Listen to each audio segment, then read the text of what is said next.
진행을 맡은 포스코플로 정재란입니다.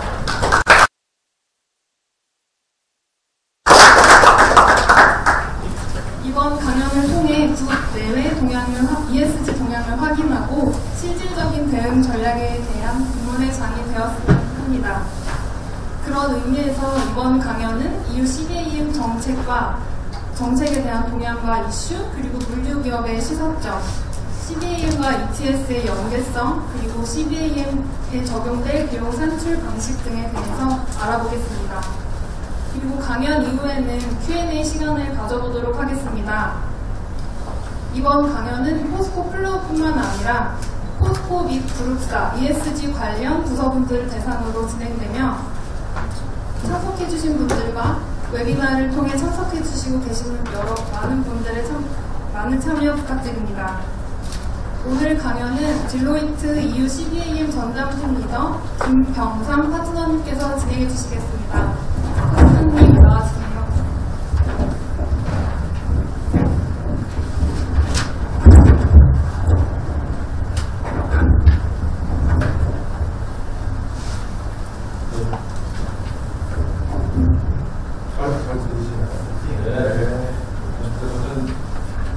방금 소개받은 딜로이트에서 CBAM 전담팀 리더를 맡은 김병삼 파트너라고 합니다.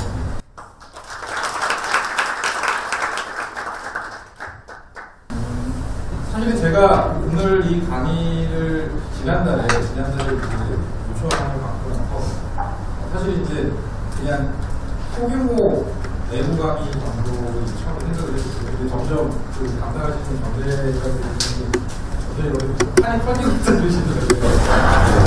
근데 이제 오늘 이렇게 그 많은 분들이 모여서 이 강의를 들으신다는 얘기는 결국 이 CBAM이라는 새로운 제도에 관심이 굉장히 많으시다라고 얘기를 하겠습니다.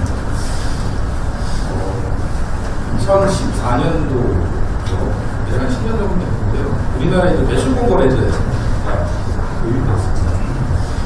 아마도 그때도 저희 이제 포스코가 워낙 우리나라 이제 그 매출권 거래제에서 큰 파트를 이제 차지하고 있었는데 그때도 이제 매출권 거래제가 과연 뭐고 우리가 그럼 어떤 영향을 받는 거야 이런 거에 대한 궁금증이 굉장히 많으셨을 거고 그 제도가 올 때는 한 10년 정도 됐어요. 저는 사실은 지난 한 10년 이상 국내 매출권 거래제에 대한 운영 파트너 역할을 환경부로 했었고, 그래서 우리나라의 매출권 거래제에 들어와 있는 한 600여 개 기업들의 매출량에 대한 인증, 그다음 할당 이런 거와 관련된 업무들을 좀 많이 진행했습니다. 그러다 보니까 CBAM이 제가 뒤에 좀 말씀을 드리겠지만은 이게 그냥 흔히 얘기하는 갑툭튀가 아니거든요. 갑자기 튀어나온 이런 제도가 아니고. 근데 더군다나 이 CBAM에 우리가 좀 주목해봐야 될 부분들은 뭐냐면은 이거를 담당을 하고 있는 EU 영내의 그 당국이 관세 당국이에요. 그래서 혹자를 아마 CBAM을 이렇게 찾아보시면은 뭐 이제 산성 목격 조정 세금이라고 이제 쓰시는 그런 기자분들이 사실 많으신데 정확한 용어는 사실 세금은 아닙니다. 비관세 장벽이라고 보시면 돼요.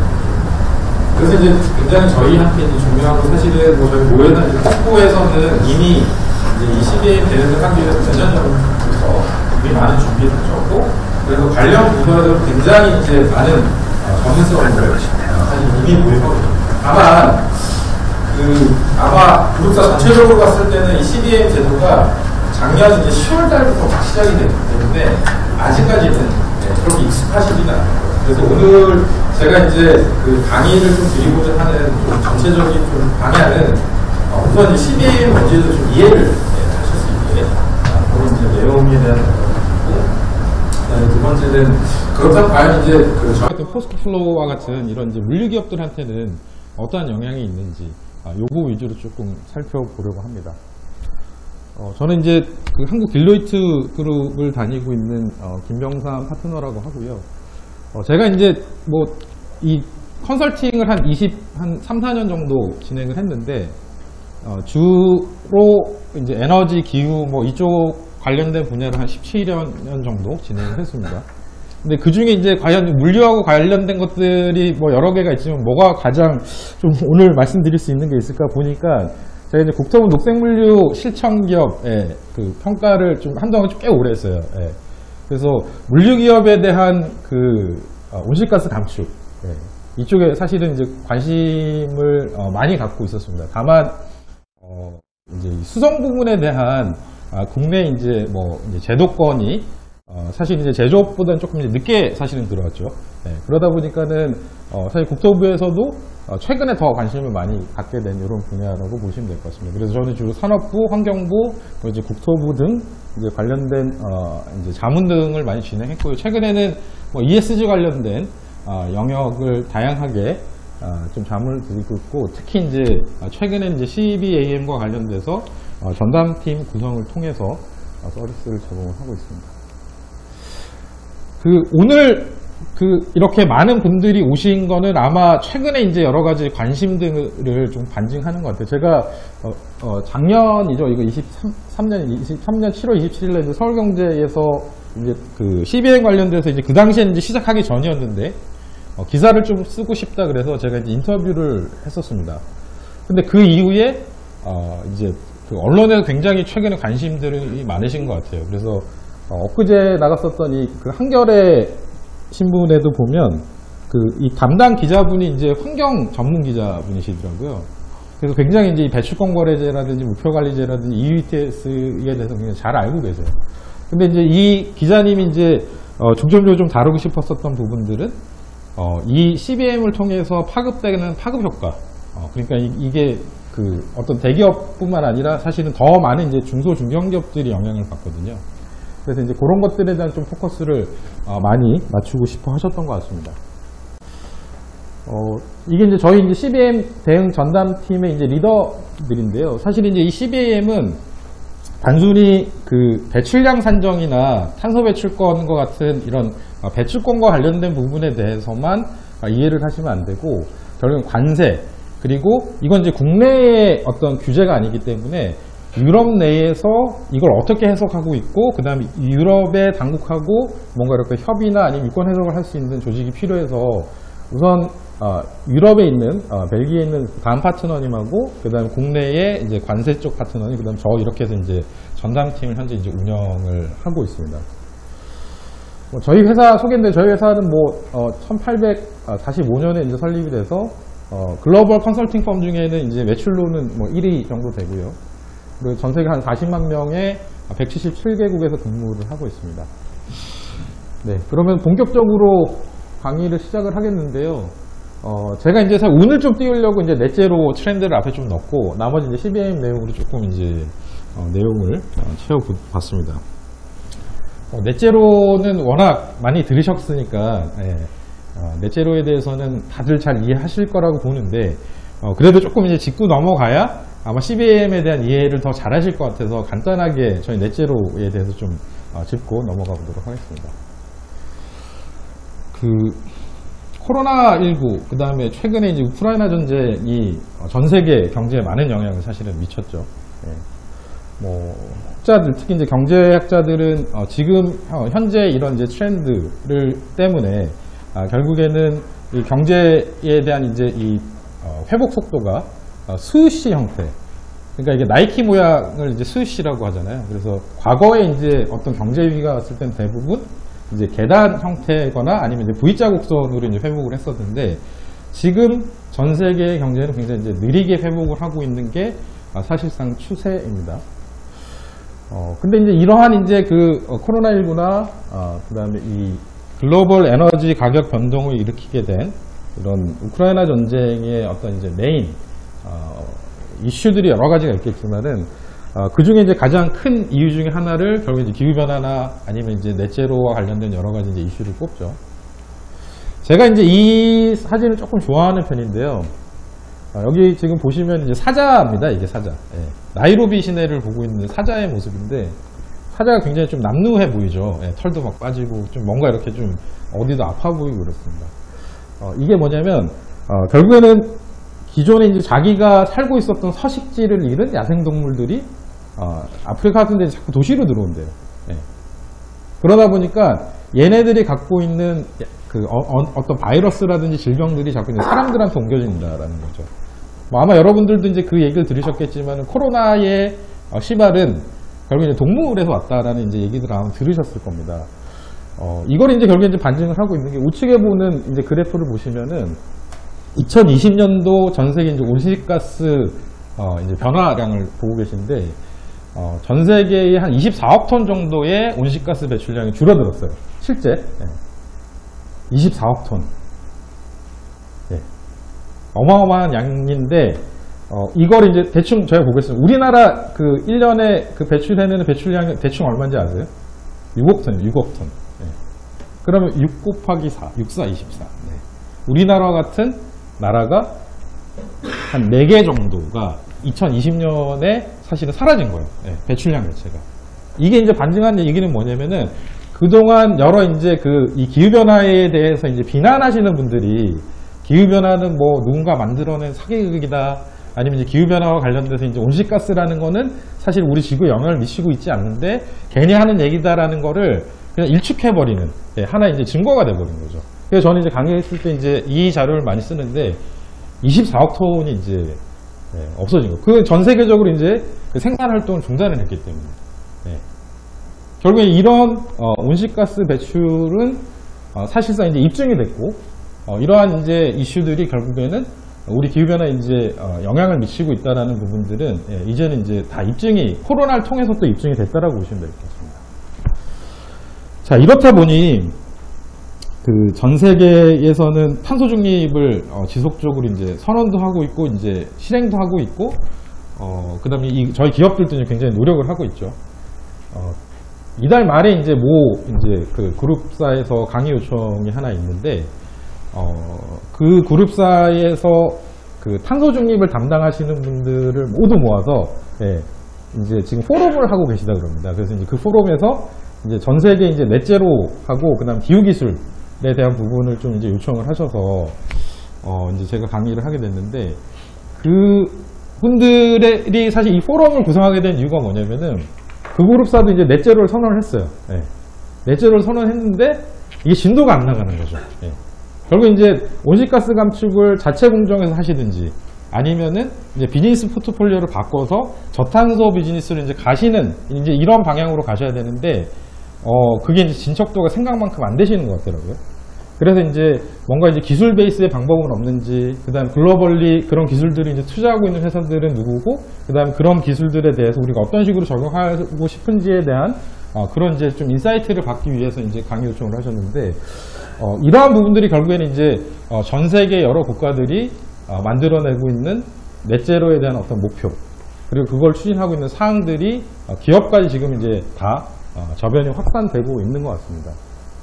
잘 아시다시피 전 세계 한 76%에 해당되는 국가들이 이미 탄소 중립을 이제 선언을 해서 이제 추진을 하고 있는 상황이고, 우리나라처럼 이제 법제화를 통해서 진행하고 있는 국가가 한 31개국 정도 된다라고 합니다.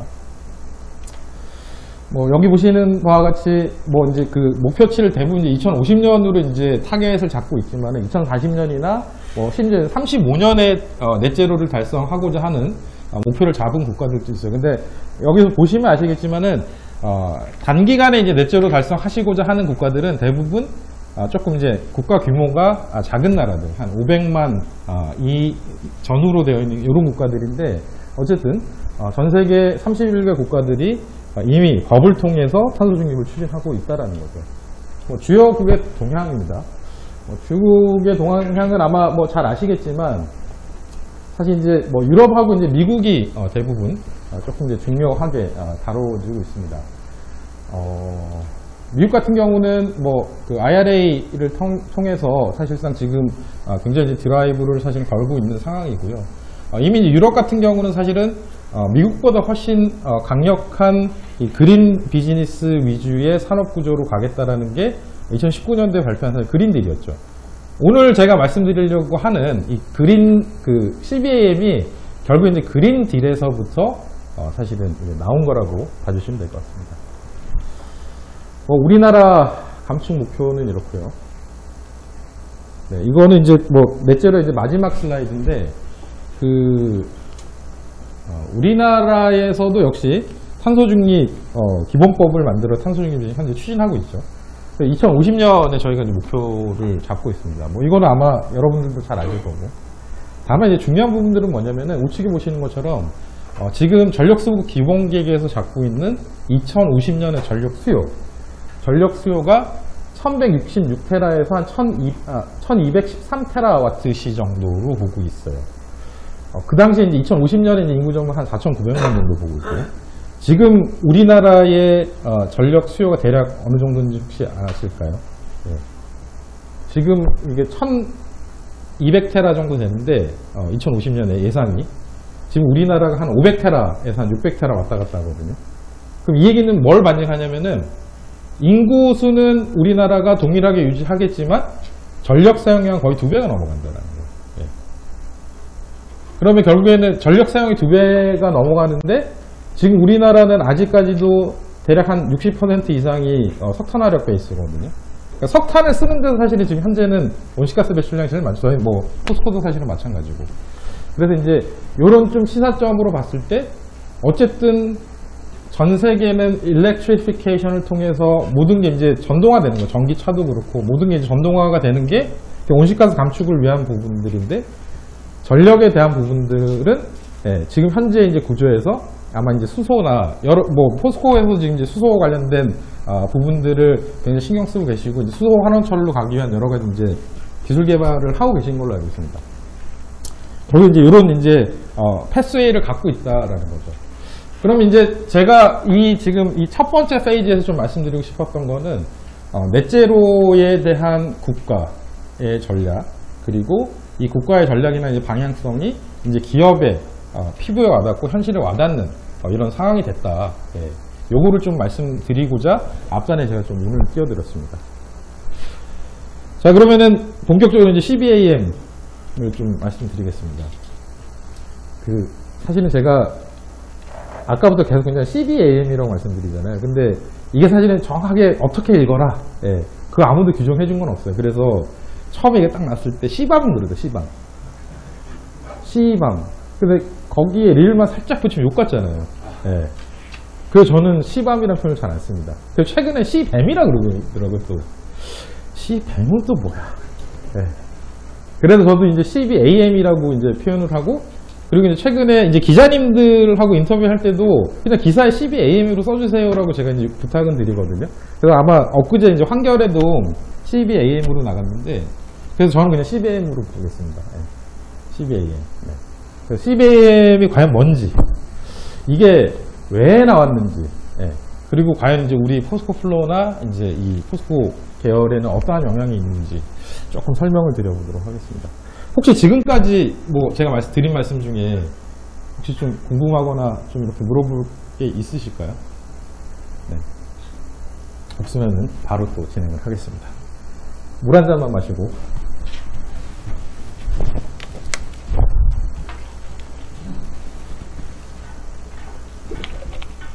제가 사실 물을 마시러 간 이유는 여기 써 있는 글자를 한번 보시라고 물을 잠깐 마시러 갔는데. 네. 아까 넷제로 파트에 보면 네네. 우리나라 전력 수요가 인구는 오히려 지금 기준으로 보면 유사하는 맞습니다. 네. 왜 전력 수요가 2배나 늘죠? 결국엔 일렉트리피케이션이라고 제가 말씀드렸다시피 전동화가 가속화가 되고 있습니다. 우리나라에 쓰고 있는 지금 차량 지금 생각보다 빠르게 전기차로 이제 교체가 되고 있죠. 그리고 저희가 쓰고 있는 온열 기기들도 아마 전동화가 대부분 될 것이고요. 무엇보다 또 중요한 부분들 중에 하나가 최근에 많이 전력 사용량이 늘어나고 있는 파트가 데이터 센터예요.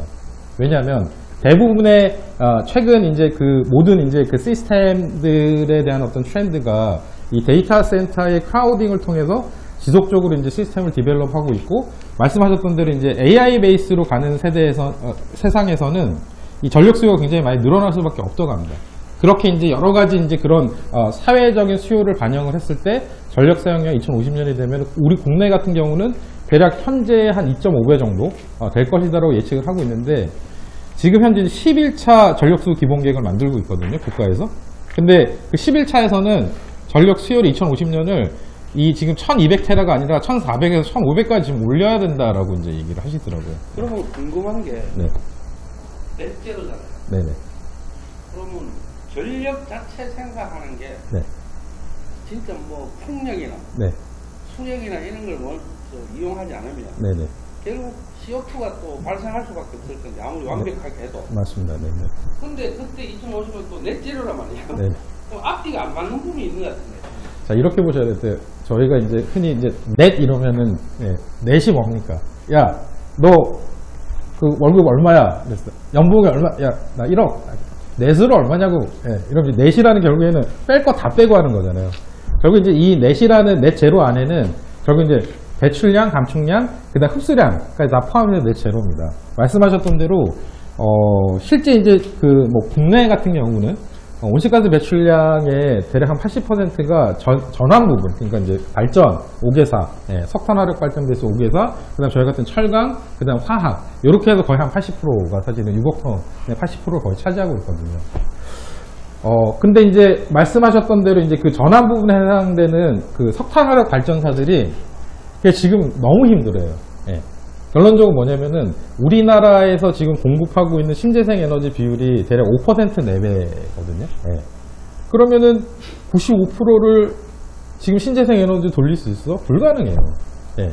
그러다 보니 사실은 여기에 청정수소라는 부분들이 이제 들어가게 되고 지금 현재 바로 청정수소는 할 수가 없습니다. 왜냐하면 청정수소라는 건 저희가 흔히 얘기하는 이제 그린 수소를 얘기를 하는 건데 그린 수소는 결국은 뭐냐면은 수전해를 통해서 물에서 수소를 빼내는 거예요. 근데 지금 수소는 뭐 저희 이제 포스코 계열 보시면 아시겠지만은 저희도 뭐 예전에 저희 수소연료전지 사업 했었잖아요.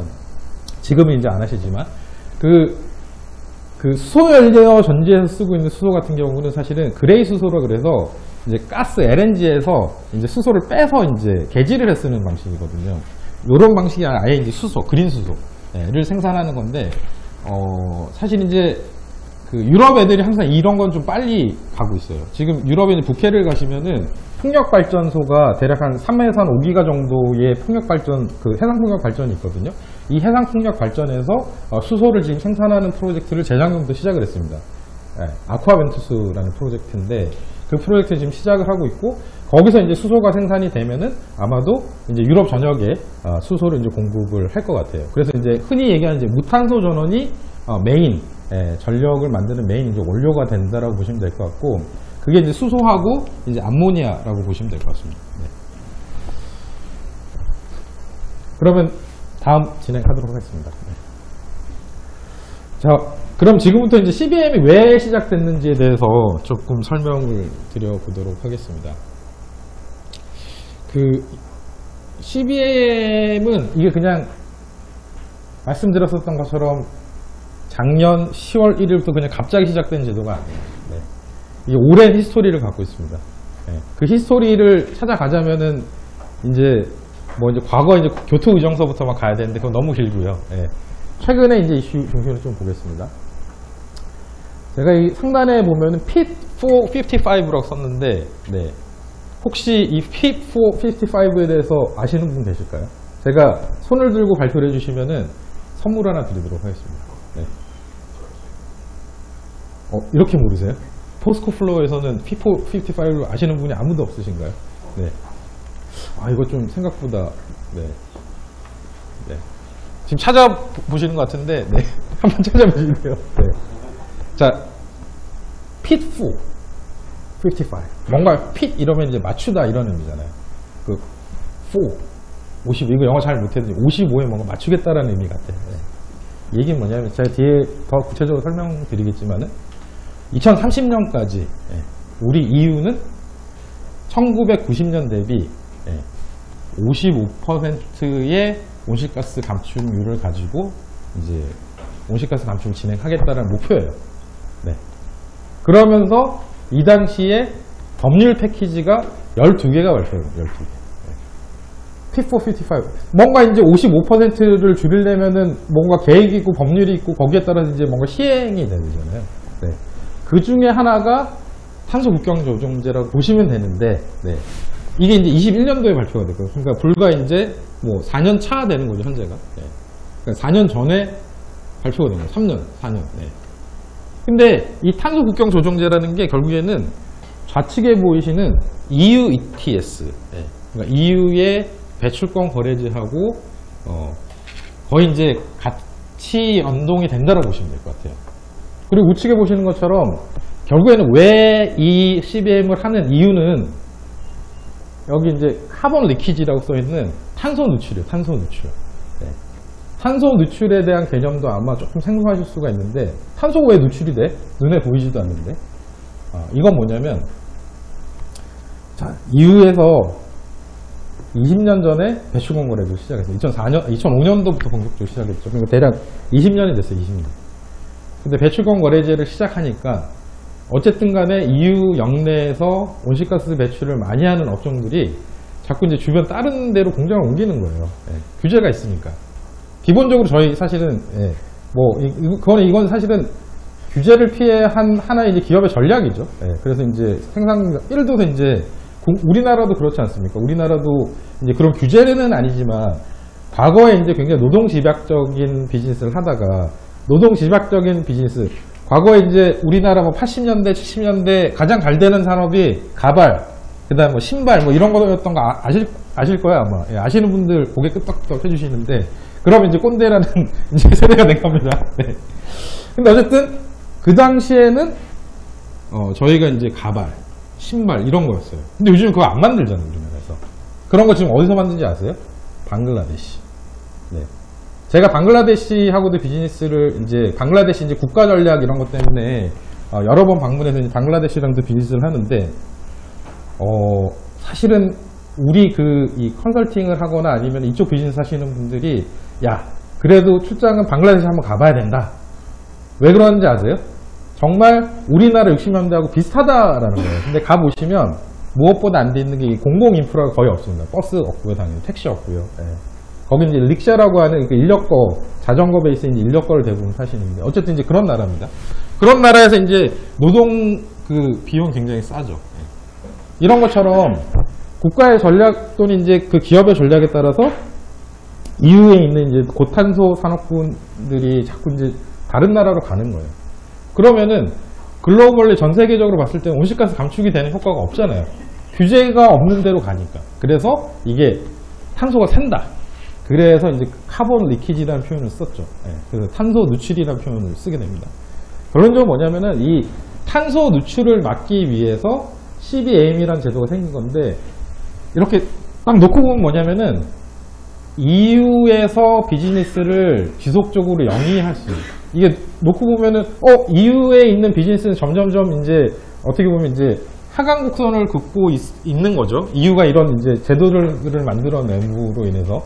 그래서 역으로 보면은 EU의 산업을 보호하기 위해서 카본 리키지를 방지를 해야겠다는 생각을 한 거고, 거기에 따라서 이제 CBAM 같은 제도를 만들다 보니, 나중에 뒤에서 말씀드리겠지만 결국에는 그래서 관세청이 연결이 돼 있다는 거죠. 관세는 뭐 하는데? 야, 우리나라로 들어올 때 뭔가 돈을 내.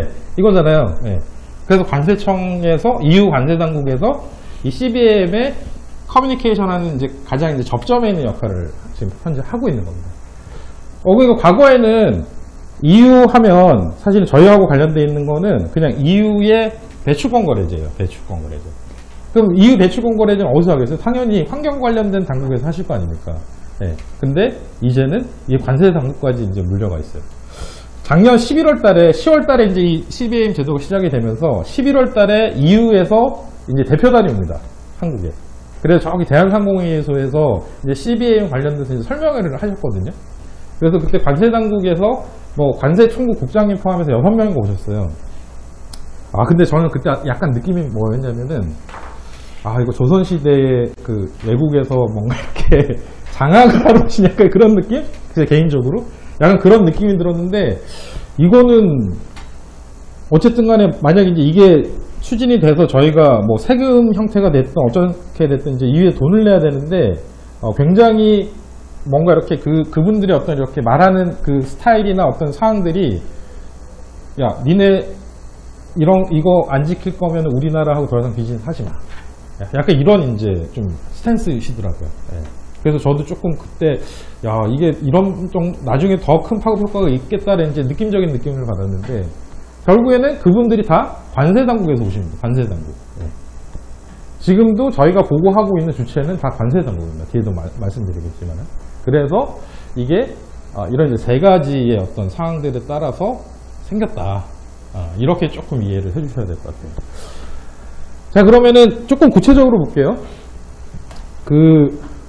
지금 EU ETS는 현재 21년도부터 이제 4기라고 얘기해요. 페이지 4에 들어갔어요. 페이지 4. 여기 보시는 것처럼 EU 배출 권고리 25년부터 시작이 됐거든요. 근데 지금 현재 20년, 거의 20년이 돼가는 2024년도에는 지금 현재 4기에 해당이 되어 있고, 각각의 이제 이제 페이지마다 조금 이제 제도가 바뀌었습니다.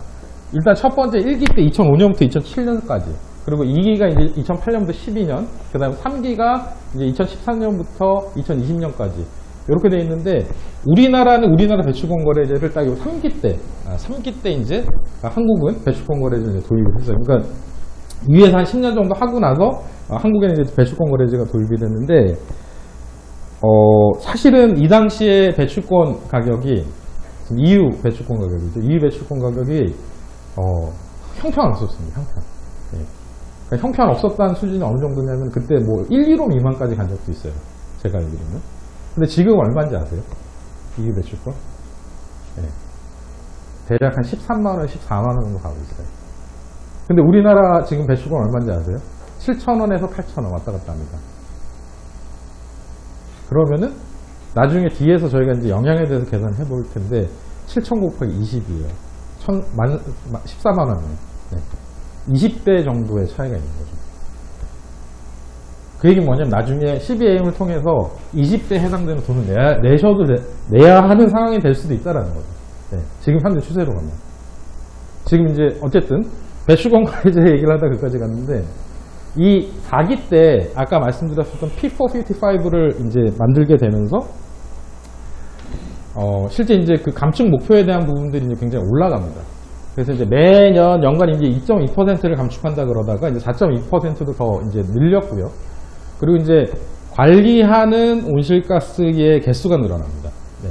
이걸 왜 제가 좀 말씀드리려고 그러면은 지금 현재 EU ETS에서 관리하고 있는 온실가스와 한국의 배출권 거래제에서 관리하고 있는 온실가스의 종류가 좀 틀려요.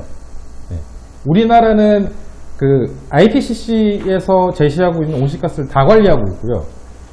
EU 같은 경우는 현재 이 세 가지만 관리를 하고 있습니다. CO2, N2O, PFCS.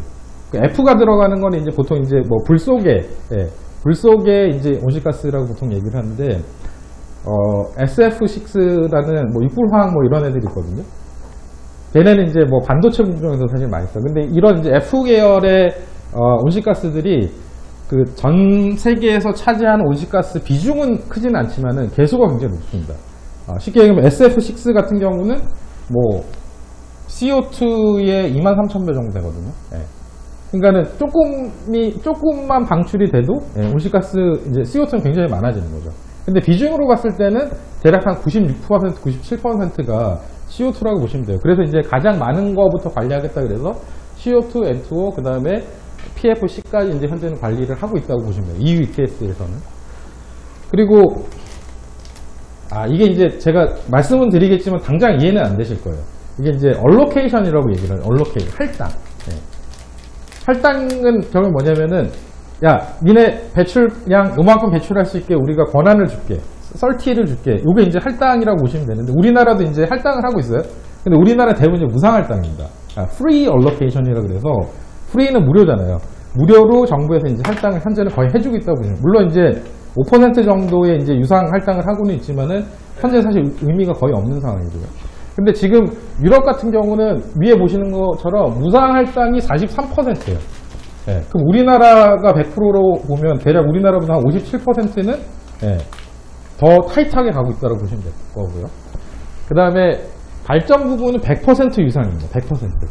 그러니까 우리나라 지금 발전사들은 우리나라 지금 배출권 거래제 시장은 어떻게 굴러가냐면은 그 배출권이 가장 부족한 발전사에서 잉여분을 다 사줌으로써 돌아가는 시장이 현재는 되고 있는 거예요. 현재는. 근데 이제 이거의 이제 핵심이 뭐냐면은 대부분 이제 무상할당이라는 거죠, 무상. 그러니까 현재는 돈을 안 내고 있는 거라고 보시면 될 것 같아요. 예. 근데 제가 왜 이 무상할당 얘기를 하냐면은 CBAM에서 이제 나중에 그 인증서를 구매하셔야 되는 부분은 이제 무상할당하고 굉장히 연계가 있다. 예. 그래서 이 EU ETS에서 다른 부분보다는 여기 위에 보는 이제 CO2, N2, PFC, 예, 요 이제 그 온실가스에 대한 종류 3가지, 그리고 무상할당, 예, 요거만 좀 기억을 하시면 됩니다. 그래서 그 2가지가 어떻게 보면은 굉장히 EU ETS와 CBAM이 연결된 중요한 연결고리다. 이렇게 봐주시면 될 것 같고요. 네네. 네? 탄소 누출 업종이요. 그 아까 말씀드렸던 산업 부문 중에 해외로 공장 이전 등이 가능해서 예, 탄소가 이제 EU 역 외로 갈 수 있는 업종을 얘기를 하는 거죠. 네. 그러면은 P455에 대해서 좀 말씀드리겠습니다. 아까 말씀드렸죠. 1990년 대비 55%를 감축하고자 하는 게 P455의 의미예요. 자, 그러면은 21년도에 여러분 잘 아시겠지만은 EU는 하나의 이제 국가처럼 운영이 되고 있잖아요. 자, 한 국가에는 입법부, 사법부, 행정부가 있죠. 네. 동일합니다. EU도. 그래서 이제 EC라고 얘기를 하는 데가 있고, 네. 그 다음에 이제 EU에도 이제 의회가 있죠. 그래서 최종적으로 이제 이 운영을 하고 있는 이사회까지 승인이 나야 최종적으로는 이제 법제화가 되거든요. 그러니까 EC에서 이제 그 행정부에서 이제 법을 만들어서 의회로 보내고 의회에서 그다음 최종 이제 이제 위원회의 승인을 거치면 최종적으로 확정이 되는 거거든요. 그러니까 우리로 치면은 뭐 국회에서 행정부에서 만들어서 국회로 간 다음 국회에서 이제 최종적으로 이제 대통령한테 가서 대통령이 이제 최종적으로 법안 실행을 이제 공표하는 뭐 이런 방식이라고 보시면 될 것 같아요. 그 당시에 2021년도죠. 2021년도에 이제 그 P455 목표를 달성하기 위해서 법안이 이제 12개가 이제 나온대요, 12개. 근데 그 12개의 크게 섹터는 이제 4가지 섹터는 첫 번째는 탄소 가격 결정과 관련된 부분이에요. 탄소 가격 결정. 그다음 두 번째는 탄소 감축에 대한 목표 설정과 관련된 부분이고, 그 다음 세 번째는 탄소 배출에 대한 규정 강화.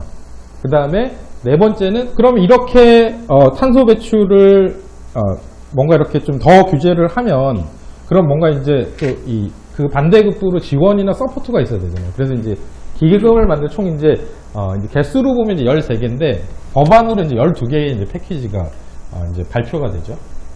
자, 거기에 보시면은 자, 4번에 뭐가 있어요? 탄소국경 조정제 도입. 네. 탄소국경 조정제 도입이라는 게 들어가고.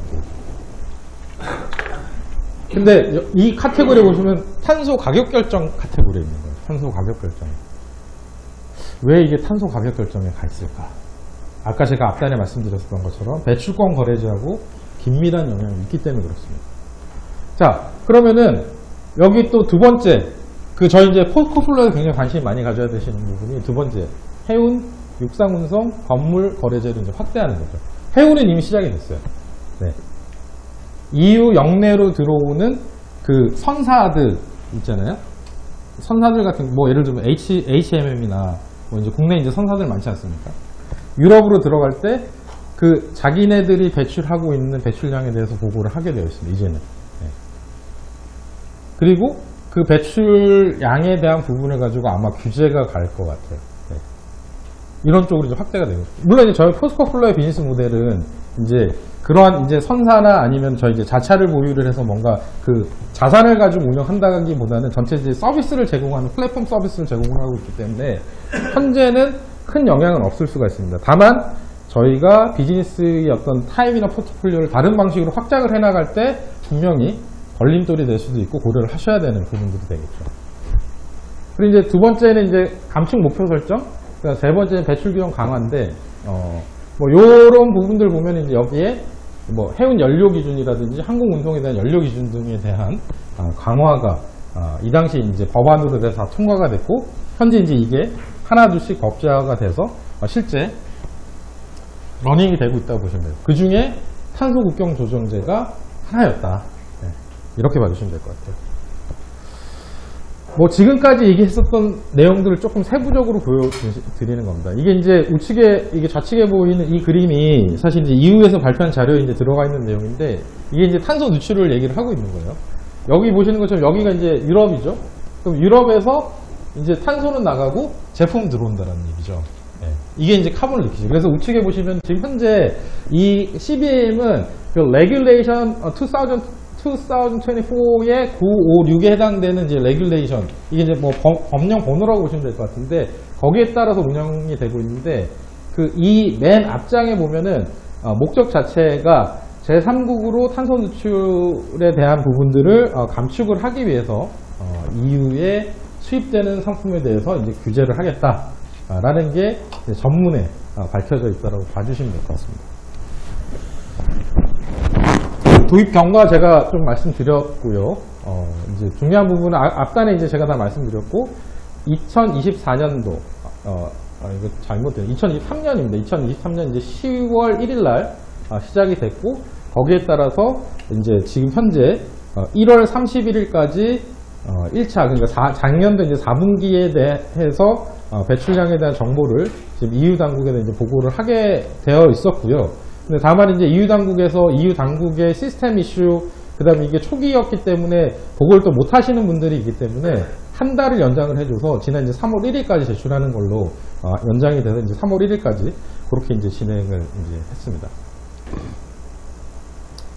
그 EU ETS하고 이제 CBAM의 이제 상관관계를 좀 봐주셔야 될 것 같은데요. 여기 이제 우측에 보시는 것처럼 EU ETS에서 만들어낸 무상 할당량을 기준으로 해서 특정 내재 배출량, 그러니까 이 제품 볼트너트가 이제 뭐 있는데 이 볼트너트 제품들에 대한 내재 배출량을 산정을 해서 보고를 하고 동일 제품일 경우에 이 영내, 그러니까 EU 영내에 있는 제품보다 해외에서 수입된 제품이 배출량이 많을 경우에는 그 차액분을 인증서로 구매를 해서 제출을 해야 되는 게 이 CBAM 제도의 가장 기본이 되는 개념이라고 봐주시면 될 것 같아요. 근데 이제 이 CBAM에는 기본적인 체계가 있거든요.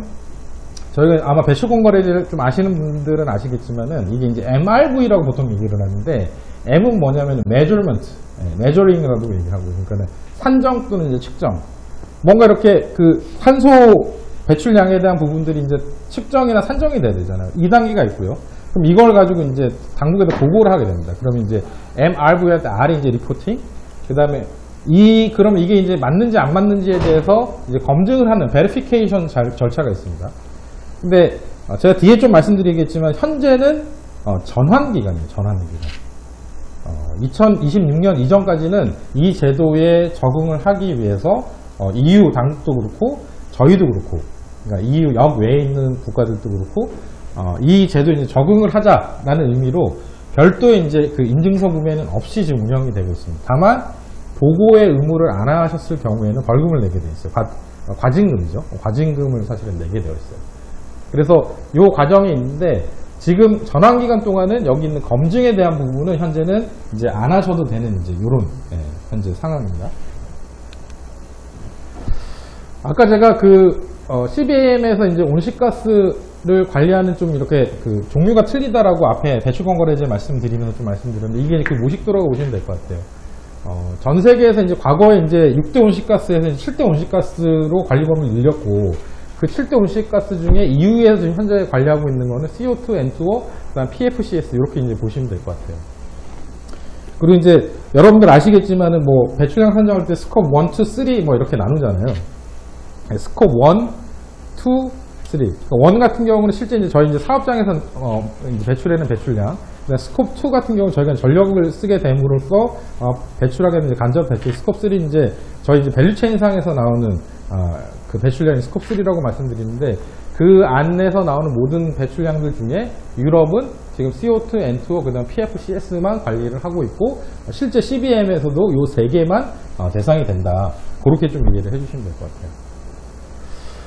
그리고 이제 그 스콥과 연계를 해서 보시면은 이 CBM의 스콥은 스콥 1에 해당되는 생산 설비에서 실제 이 CBAM 제도 안에서 이제 산정을 하고자 하는 그런 이제 배출량은 당연히 포함이 되고요.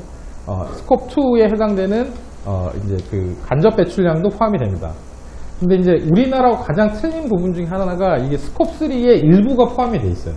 그걸 저희는 이제 전구 물질 또는 이제 프리커서라고 얘기를 하는데, 뭐 예를 들자면 이런 거죠. 저희가 이제 그 포스코에서 생산해낸 이제 철을 가지고 이제 볼트 너트를 만드는 이제 회사라고 이제 예를 들자면, 그 볼트 너트를 만들 때 이 볼트 너트를 만들기 위해서 중간에 들어가는 이제 이 물질들이 있거든요. 이 물질에 해당되는 부분까지도 배출량에 넣게 되어 있습니다. 우리나라 현재 그 KTS에서는 그 프리커서에 대한 고려는 전혀 안 하거든요. 근데 이 EU ETS에서는 이 프리커서를 고려를 하고 있다. 네. 그렇게 봐주시면 될 것 같아요. 쉽게 얘기하면. 다만 이 CBAM에 대한 구체적인 내재 배출량 산정 방법에 대한 공개가 되기 이전까지는 다들 LCA 기반으로 될 거다.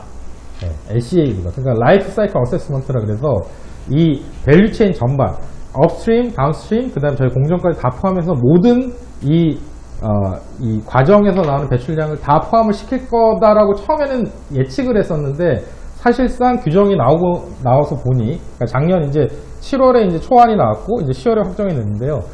그때 놓고 보니, 결국에는 EU ETS에서 하는 방식하고 동일하게 가는 걸로 그렇게 결정을 해서 산정하는 방식으로 바뀌었습니다. 그래서, 결국에는 이제 요게 EU ETS에서 내재 배출량 산정하는 방식이고, 그 안에는 스콥 1, 2 플러스 스콥 3 중에 그 프리커서에 해당되는 정부 물질, 정부 물질들만 포함이 된다라고 이제 내재 배출량 산정과 관련돼서는 이해를 해주시면 될 것 같아요. 지금 현재는 아까 제가 말씀드렸었던 것처럼 현재 이제 전환 기간에 있습니다. 그러니까 뭐 이게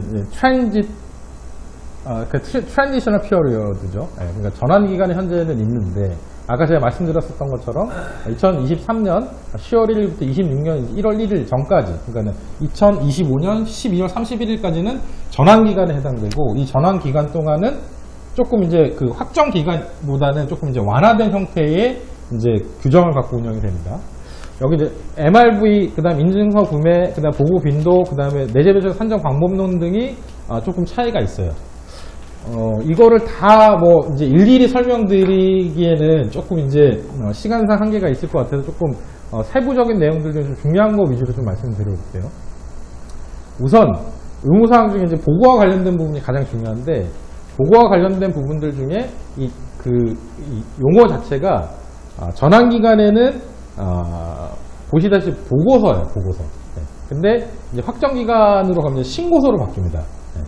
결국 뭐냐면은 이 전환 기간 단계는 말 그대로 이제 데이터만 취합을 하기 위한 보고 기간으로 갖겠다는 거거든요. 근데 2026년부터는 CBAM에 대해서 이제 신고서로 바뀌게 되고, 이때부터는 훨씬 이제 강화된 이제 제도가 운영이 되게 되죠. 그래서 여기 보시면 이제 그 검증을 받게 되죠. 검증. 그러니까 내가 이 제품을 만드는 데 있어서 온실가스 배출량은 이만큼이야 라고 이제 신고서를 냈는데, 그 신고서에 써 있는 배출량이 정확한지 안 한지를 제3자 검증을 통해서 인정을 받아야 돼요. 현재까지는 그 제3자 검증은 EU 영내에 기반을 두고 있는 제3자 검증 업체를 통해서 받아라 라고 되어 있고, 그 EU 영내에 있는 뭐 저희가 잘 알고 있는 회사들은 뭐 TUB 수드라든지 아니면 뭐 로이드 뭐 이런 이제 그 세계적인 뭐 그 검증 기관들이 있습니다. 뭐 이런 데 위주로 이제 받아라라는 게 지금 현재까지는 이제 EU의 이제 정책이에요. 근데 아마 이제 다양한 국가들, 우리나라를 포함한 여러 국가들이 EU하고 지금 협상을 하고 있는 게, 그 예를 들어 우리나라에서 이제 배출권 거래제를 운영하고 있는 국가들 같은 경우는 그 제3국인 그 나라의 이제 이 검증 기관들, 특히 이제 EU하고 연계가 돼서 EU의 뭔가 이제 EU CBAM 제도에 대해서 충분히 인지를 하고 검증할 수 있는 역량이 있다라고 인정된 그런 기관들을 인정을 해달라라고 지금 이제 우리나라 정부가 이제 협상을 하고 있는 걸로 현재 알고 있고요. 그게 되기 이전까지는 현재는 EU 영내에 있는 이제 기업들한테 검증기관한테 검증을 받아야 되는 현재 상황입니다. 결국에 이제 이 신고 주체는 수입을 하는 이 영내에 있는 수입업자이긴 하나, 결국 이제 수출하는 사람들이 이런 걸 다 부담을 해야 되는 이제 이런 상황이 사실은 대부분 있는 거죠. 그래서 이 CBA 같은 경우는 시행 시기가 전환 기간과 그 다음에 확정 기간으로 나눠지는데, 실제 확정 기간이 되면은 검증을 받아야 된다. 예. 그리고 더 중요한 부분들은 뭐냐면은 실제 이제 검증 받아서 내재 배출량에 대한 부분들을 신고를 했는데 EU 영내에 있는 동일 제품보다 배출량이 높다 그러면 그 차액분에 대해서는 인증서를 구매를 해서 제출을 해야 된다. 근데 인증서 같은 경우는 이제 기본적인 단위가 톤입니다. 그럼 톤당 이제 인증서를 구매를 해서 내야 되는데, 여기 보시는 것처럼 이 톤당 배출하는 톤당 배출하는 이제 배출량에 대한 인증서 구매 비용이 아까 제가 말씀드렸었던 것처럼 우리나라 현재 가격으로 보면은 우리나라 배출권의 거의 20배다. 예. 그러니까 물론 이제 인증서 가격 결정에 대한 어떤 방식은 그 전주 EU ETS에서 EU ETS 이제 배출권 가격에 대한 이제 평균으로 이제 산출을 하게 되어 있는데, 그 부분들이 이제 반영이 된다 하더라도 지금 이제 예측을 하는 부분들은 향후에 2030년까지 현재의 배출권 가격보다 훨씬 상회를 해서 EU ETS가 거의 한 200유로까지 갈 수도 있다 라는 이제 얘기가 지금 계속 나오고 있기 때문에 그러니까 인증서 구매에 대한 부담은 분명히 높아질 것이다 라는 부분들을 인지를 해 주셔야 될 것 같습니다. 관련된 법률 중에 중요한 부분들은 우측에 보시는 것처럼 이제 현재 대상 업종 및 이제 확대 대상 업종입니다. 지금 현재는 이제 철강, 알루미늄, 비료, 시멘트, 전력, 수소 이렇게 되어 있는데, 여기 보면 수소가 들어가 있죠. 수소가 왜 역CBM에 들어갔을까라고 이제 생각을 하시는 분들도 있겠지만은, 이 수소는 이제 화석연료를 사용해서 만든 수소예요. 네. 그러니까 화석연료를 통해서 이제 만들었다는, 결국 이제 화석연료를 통해서 발전이 되는데 그 전기를 활용을 해서 뭔가 수소를 만들었다. 그럼 이제 해당이 된다라고 보시면 될 것 같아요. 근데 지금 현재는 요 6개 이제 업종 중에 우리나라하고 연계가 되는데, 이제 철강하고 알루미늄이 이제 가장 크다라고 보시면 될 것 같고요. 이제 확대 예상이 이제 정유, 석유화학, 플라스틱인데, 이 정유화학 플라스틱으로 이제 확대되는 시점이 또 아마 중요하실 겁니다. 사실은 이제 제가 아까 EU도 한 국가와 동일하게 행정부, 의회, 그 다음에 이제 운영위원회 이렇게 이제 돌아간다라고 말씀을 드렸는데, 실제 이제 CBAM을 이제 의회에서 EC에서 이제 의회로 넘겼을 때 이 모든 업종으로 다 확대를 하는 걸로 최초에는 얘기가 됐었어요. 근데 이제 그렇게 하면 너무 혼란이 크다 그래서 우선적으로는 6개 업종으로 가자라고 이제 최종적인 결론이 났는데, 그 얘기는 결국 뭐냐면은 밑에 있는 정유, 석유화학, 플라스틱이 저희 전환기간이 2025년 안에 포함될 수도 있다는 얘기예요. 이건 아직까지 확정된 부분들은 아닌데 2025년이 넘어가기 이전에 얘네들까지 다 포함을 해서 2026년부터 본격적으로 시행할 수도 있다라는 게 이제 현재의 어떤 상황인 것 같습니다. 결국에는 정유화학 플라스틱까지 만약에 간다라고 하면 이게 단연 이제 저 해당되는 업종에 있는 기업뿐만 아니라 이 해당되는 업종에 있는 제품을 가져다가 쓰는 제2차, 3차 회사들이 모두 해당이 돼요. 자, 비근한 예로 아까 제가 작년 11월 달에 EU 관세 당국에서 이제 한국에 설명회를 왔다 그랬잖아요. 그때 갔을 때 우리나라 가장 큰 전자회사 S사에서 이제 오셨습니다. 오셔서 이제 질문을 하는 거예요. 저희는 이제 TV, 냉장고 이런 걸 만드는데 저희 TV를 이제 EU에 수출을 하고 있는데 EU에 수출을 할 때 저희 벽걸이형이다 보니까는 뒤에 이 벽걸이 걸기 위한 이제 모듈이 있잖아요. 그 모듈을 같이 이제 수출을 하고 있는데 이거를 관세당국에 신고를 하라고 하는데 이게 맞나요? 저희는 철강이 아닌데? 근데 딱 한마디 신고하셔야 됩니다. 얄짤없더라고요. 네. 그러니까 결국 이제 이 예는 뭐냐면은 정유, 석화, 플라스틱으로 확대가 된다는 얘기는 거의 전 업종에 다 해당이 된다는 거예요. 최근에 저희가 쓰는 제품들 중에 플라스틱 안 쓰는 데 있어요? 네, 없잖아요. 그래서 굉장히 이게 파급이 클 것 같다라는 게 제 개인적인 생각과 동시에 여러 사람들이 얘기하는 정설이라고 보시면 될 것 같습니다. 그러면은 과연 이제 우리나라에서 그러면은 이 현재는 CBM 관련돼서 어느 정도 영향이 있는데 우측에 보시는 게 지금 제가 이제 7조 7,500억이라고 썼는데 뭐 매출로 봤을 때 뭐 이렇게 뭐 전체 우리나라 뭐 비즈니스 규모로 봤을 때 그렇게 큰가? 라고 생각을 하실 수도 있겠지만 우선 요거는 그러니까 CN 코드 기준 그러니까 저희가 이제 HS 코드 뭐 CN 코드 이렇게 얘기를 하잖아요. 그러니까 수출을 할 때 이제 수출 품목에 대한 이제 품목 분류를 하잖아요. 근데 그 품목 분류를 HS 코드는 이제 글로벌 공통이고, 그다음 CN 코드 같은 경우 유럽에 수출이 되는 제품들에 대해서 그 코드를 추가적으로 8자리 이제 부여를 하게 되는데, 그 CN 코드 기준으로 7273에 해당되는 애들, 72가 철강, 73이 이제 알루미늄이거든요. 7273에 해당되는 애들은 전부 다 이제 해당이 되는데, 지금 국내 기업 같은 경우는 대략 한 7조 7,500억 원. 그리고 개수로 따지면 기업 개수로 따지면 한 2,500개 정도가 이제 현재 해당은 사실은 되는 상황입니다. 자, 그러면은 아까 제가 설명드렸었던 그 CBAM을 통해서 저희가 이제 인증서 구매를 해야 되는 게 과연 이제 어떤 개념이냐라는 걸 조금 더 이제 구체적으로 말씀드려 보겠습니다. 아까 제가 EU ETS에서 기억을 하셔야 되는 게 두 가지라고 그랬잖아요. EU ETS에서 관리하는 온실가스 3가지. 리더님 혹시 기억나시나요? 온실가스 3가지? 훅 들어왔죠, 제가. 기억나시나요? 갑자기, 그 다음에 3가지입니다. N2O, 그 다음에 PFC, 또 하나 뭐죠? CO2. 가장 쉬운 거 항상 이렇게, 뭐지? 막 이러거든요. 그래서 CO2, N2O, 그 다음에 PFCS를 이제 관리를 하게 되는데, 이 3가지 온실가스와, 그 다음 중요한 부분은 아까 제가 뭐라 그랬어요? 무상할당.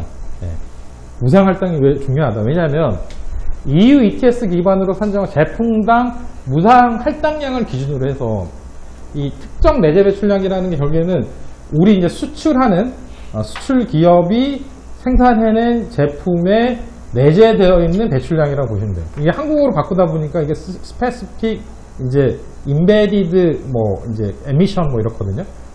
그래서 이제 SE라고 표현을 하는데, 그 SE를 한국어로 하면 그냥 특정 내재 배출량이 된 거예요. 이 특정 내재 배출량을 산정을 했을 때, 자 보세요.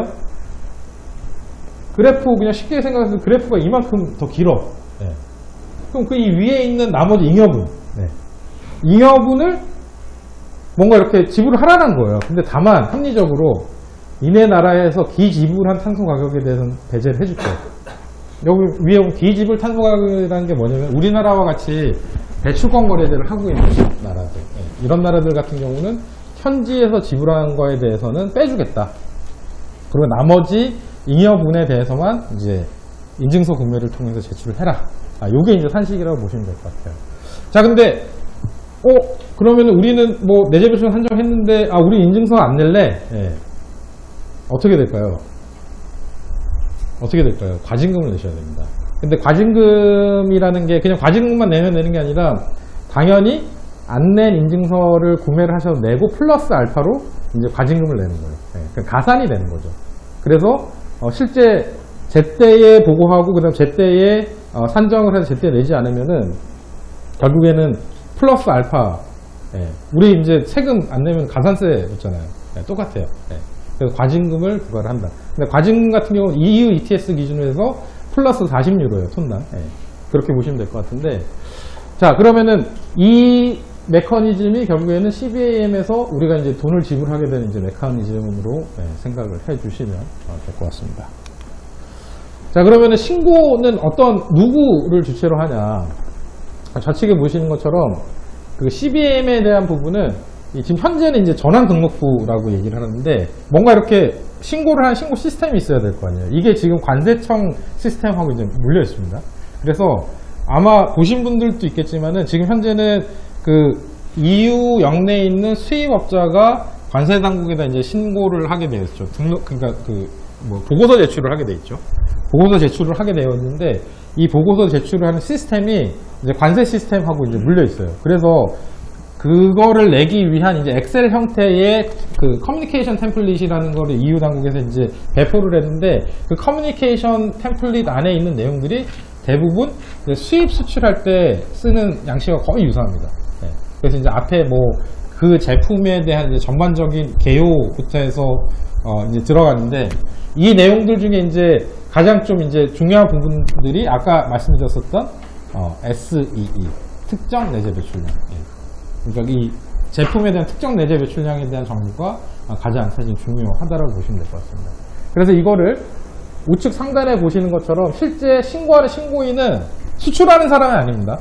수출하는 사람이 아니라 수입업자 또는 여기 보시는 것처럼 세관 대리인, 이 역할을 하시는 사람들이 이제 하게 되어 있죠.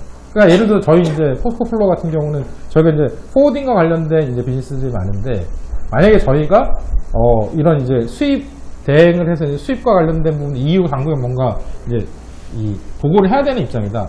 그러면 당연히 수입업자 또는 이제 세관 대리인으로서 그런 역할을 좀 해주셔야 되는 상황이 되시는 거죠.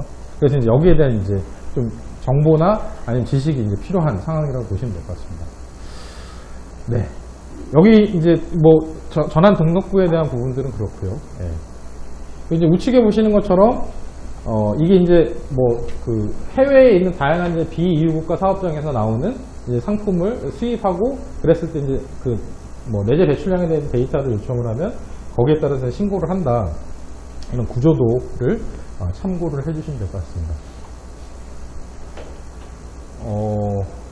이 신고인, CBM 등록부 이제 신고인하고 의무 등록 사항들이 여러 개가 있는데, 이 중에서 사실은 조금 이제 참고하셔야 되는 부분들은, 이런 뭐 규정들까지는 다 아실 필요는 없으실 것 같고요. 실제 이제 그 등록부 내에 EU 이제 2024-956에 대한 14조에 해당되는, 이 부분에 대해서만 조금, 충분히 좀 인지를 하고 계시면 될 것 같습니다. 그리고 이제 가장 중요한 이제 내재 배출량과 관련된 부분인데, 그 내재 배출량과 관련된 부분은 지금 현재 전환기간 동안은 이제 당분간은 이제 그 흔히 얘기하는 저희가 얘기하는 그냥 참고값이라고 얘기하는 그 기본값에 대한 부분도 활용이 가능합니다. 다만 이제 올해 이제 7월 31일까지만 가능하죠. 이건 이제 EU 자체 내에서 이제 기본값을 제시를 해준 거예요. 그래서 만약에 이제 이거를 산정할 수 있는 그런 사항들이 안 되면 그냥 디폴트 값을 써라. 여기 있는 값을 갖다 써라라고 해서 이제 드린 건데, 이건 그냥 7월 31일까지만 가능하고요. 그리고 이제 제3국 방법. 그러니까 우리나라도 이제 제3국이잖아요. 우리나라와 같이, 이제 이 배출권거래제와 같은 그런 레귤레이션을 운영하고 있는 국가들 같은 경우는 그 나라의 방법을 쓸 수 있다. 여기 보시는 것처럼 유사한 적용 범위와 정확도를 지닌 배출량 데이터를 제공할 수 있는 경우. 우리나라 같은 경우는 지금 배출권거래제의 대상이 된 600여 개 기업들은 검증을 다 받고 있죠. 그리고 우리나라 배출권거래제는 사실은 EU ETS에 기반을 해서 잘 맞는 제도예요. 그러다 보니까는 한국과 같은 제도들은 충분히 이제 인정을 해주는 거죠. 현재 이 트렌드로는. 그래서 이거 역시도 올 연말까지는 2024년 12월 31일까지만 적용을 해주는 거죠. 자, 그러면 내년부터는 어떻게 되느냐? 이런 게 다 싹 사라지고 EU의 방법으로만 신고를 하셔야 됩니다. EU CBM 방법이라는 경우에는 EU의 ETS에 해당되는 방법이라고 보시면 될 것 같아요. 이게 점점 조금 깊이 들어가니까 이제 다들 조금 졸리시죠, 그죠? 빨리 넘어가겠습니다. 왜냐면 제가 이걸 요청을 드렸을 때, 이거를 그 내재 배출량 산정까지 가면 뒤에 막 산식 나오거든요. 그건 이따가 그냥 스킵하고 넘어갈게요. 한국 ETS하고 이제 EU ETS를 좀 비교를 해보셔야 되는데, 아까 제가 말씀드린 여기 파란색 부분인데, 한국 같은 경우는 이제 6대 온실가스를 다 관리를 하고 있고, 우측에 EU ETS는 3개만 관리를 하고 있다. 그리고 우리나라는 전업종을 다 하고 있거든요. 배출권 거래제를. 근데 우측에 보시는 것처럼 EU ETS는 발전, 산업, 항공 이렇게 이제 3개만 현재는 하고 있다고 봐주시면 될 것 같습니다. 그리고 이건 이제 배출권 가격에 대한 부분인데, 제가 아까 구두로 설명드렸었던 것처럼 이건 이제 작년 이제 9월 기준이죠. 이제 이거는 9월 기준을 쓴 이유가 이제 CBM이 딱 시작되기 바로 전에 어땠는지에 대한 비교를 하기 위해서인데, 그때까지도 15배였어요, 사실은. 근데 우리나라 배출권 더 떨어졌고 EU 배출권 좀 더 올라갔거든요. 그러니까 15배 이상 차이가 날 겁니다, 분명히.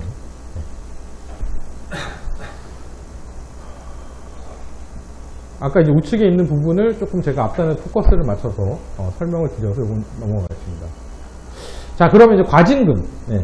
과징금과 관련돼서 조금 이제 아셔야 되는데, 그 좌측에 보시는 것처럼 이 실제 2026년부터 이제 인증서를 저희가 이제 구매를 해서 제출을 해야 되는데 인증서 구매가 제출이 안 됐을 때에 대한 과징금이 여기 보시는 것처럼 톤당 40유로. 그러니까 저희가 이제 인증서를 내야 될 때 예를 들어서 인증서 톤당 가격이 200유로였어요. 그럼 한 28만 원 정도 되겠죠. 1,400원 기준으로 하면 28만 원에다가 플러스 40유로를 더해서 내야 된다는 거죠. 네. 그게 이제 기본적으로 이제 그 규정에 들어가 있고요. 다만 이 전환 기간, 지금 현재 우리가 전환 기간인데 전환 기간 동안 보고를 안 할 경우, 네.